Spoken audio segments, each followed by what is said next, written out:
நண்பர்களே வணக்கம். இப்பெல்லாம் என்ன பிரச்சனை இருக்குன்னா, காலையில எழுந்த உடனே எந்த இடத்துல கேமரா வச்சு வீடியோ எடுக்கலான்றதான் பிரச்சனையே. ஏன்னா எல்லா நாளுமே ஒரே இடத்துல வச்சு எடுக்கிறனா, நீங்களும் ஒரே ஆங்கிள் ரெகுலரா பாத்தீங்கன்னா கடுப்பாய் காரக்குடி பக்கம் எங்கன்னா ஓடிட்டீங்கன்னா, சோ இதுக்கப்புறம் டிஃப்ரெண்ட் ஆங்கிள் வச்சு எடுக்க முயற்சி பண்றேன். ஆனா முடியுமான்னு தெரியல. சரி, அப்படியே காலையில எழுந்து முடிக்க வேண்டிய வேலையெல்லாம் முடிச்சுட்டு காலை வேலை உணவு சாப்பிடலாம் வந்தா, சரி முன்னோர்களை முட்டையை போடலான்னு வந்தேன். கரெக்டா எங்க அம்மா அப்போ தோசை சுட்டு போனாங்க பொழுது கையை எதுவுமே வச்சுக்கினேன். ஏன்னா அவசரப்பட்டு நான் வச்சு புண்ணுக்குன்னு ஆயிடுச்சுன்னு வச்சுங்களேன். எங்க ஊர்ல ஒரு மருத்துவமனை இருக்குது, அங்க போயிட்டு நீங்க முள்ளு குத்துனாலும் பேராசிட்டமால், தலை வலிச்சாலும் பேராசிட்டமால், கால் கை வந்தாலும் பேராசிட்டமால், அங்க போய் நம்மளால அலைய முடியாது. சரி, இப்ப அதை விடுங்க. 2 முட்டையை போட்டு ஒரே ஒரு ஆம்லெட்டா செஞ்சு சாப்பிடலாம் பார்த்தா வெளியே மழை வர மாதிரி இருந்துச்சு. என்னடா அது மழை பெய்யுற சீசன் இல்லையா சொல்லி பார்த்தா எங்க அக்கா மீன் ஆஞ்சிச்சு. ஆஹா, இதான் காரணமா? ஏன்னா இன்னைக்கு இத்தனை வயசு கிட்ட ஆயிடுச்சு, ஆனா இன்னி வரைக்குமே நாங்க அக்கா மீன் ஆஞ்சி பார்த்ததே இல்ல. இப்ப வர சொல்லலாமா வேணாமன்ற மாதிரி பயமா தான் இருக்கு. எங்க அக்கா எல்லாம் வீடியோ பாக்குறாங்க, பார்த்துட்டு வீட்டுல போயிட்டு குமுறு கஞ்சி தான். சரி, அப்படியே வாடிக்கையாளர்கள் வேலையும் எனக்கு இருந்த எடிட்டிங் வேலையும் பார்த்துட்டு அப்படியே நம்ம ஹோட்டல் போறோம். சித்தாமூர் போனாங்க. ஹோட்டல் கிட்ட கேட்ட இது மாதிரி சமோசா வேணா முடியாதுன்ட்டான்.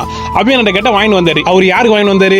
எனக்கு. அப்ப யார்கிட்ட கொடுக்கணும்? என்கிட்ட தானே கொடுக்கணும். என்கிட்ட 2 சமோசா கொடுத்துட்டு மொத்தம் ஒரே உட்காந்து சாப்பிட்டாங்க. இது நேரில் கேட்டுருக்கலாம், ஆனா கேட்க முடியல சொல்லிட்டு அந்த வீடியோ மூலமா கேட்கறேன். சரி, அப்படியே வந்து மதிய வேலை ஒண்ணுலாம் சாப்பிட்டு தூக்கம் வரல. அதனால குரான் படிச்சுட்டு இருந்தேன். 2 பஜ்ஜி தான் பச்சா, சர்ன்னு தூக்கம் வந்துச்சு.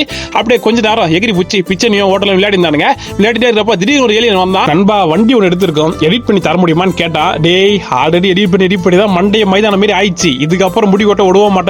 சரி, வீடியோ மட்டுமா எடுத்து கொடுன்னா போயிட்டு எனக்கு தெரிஞ்ச 4 கோணங்கள்ல 4 மணி நேரமா எடுத்திருந்தேன். ஏன்னா அதுக்கப்புறம் பில்டப் பண்ண எதுவும் இல்லை. சரி, எடுத்து கொடுத்துட்டு அப்படியே வீட்டுக்கு வந்தா பசங்க வந்தாங்க. கொடார உட்காந்து பேசியிருந்தோம். இதுக்கு நடுவில் ஹோட்டல் பார்த்தா எங்களுக்கு ஒரே ஒரு பொறி. என்ன பொறின்னா காமெடி பொறி. ஸோ அவரை போட்டு ஃபுல்லா ஓட்டுன்னு ஓடிட்டு அப்படியே பசங்க எல்லாருமே உண்மைகளை உட்காந்தோம். நம்மளோட நிறைய சர்ப்ரைசஸ் வந்துருப்பீங்க. யூடியூப் சர்ப்ரைசஸ் இல்ல, இன்ஸ்டா சர்ப்ரைசஸ். ஸோ அவங்ககிட்ட எல்லாரும் பேசிட்டு வீட்டுக்கு வந்து மீன் குழம்பு சாப்பிட்டோம். என்ன நண்பா இப்பெல்லாம் கொஞ்ச நாள் மீன் குழம்பு வந்து சொல்லி கேட்டீங்கன்னா, நம்ம வீடியோ எல்லாமே நம்ம வீட்டில் பாக்குறாங்க. சரி, அதை விடுங்க. நீங்க யாரும் நம்ம சேனல் புதுசா வந்தீங்கன்னா சர்ப்ரைஸ் பண்ணி வச்சீங்க. சூப்பரா வீடியோ போடலாம். ஒரு சூண்டல வச்சு போடுவேன், சர்ப்ரைஸ் பண்ணி வச்சீங்க.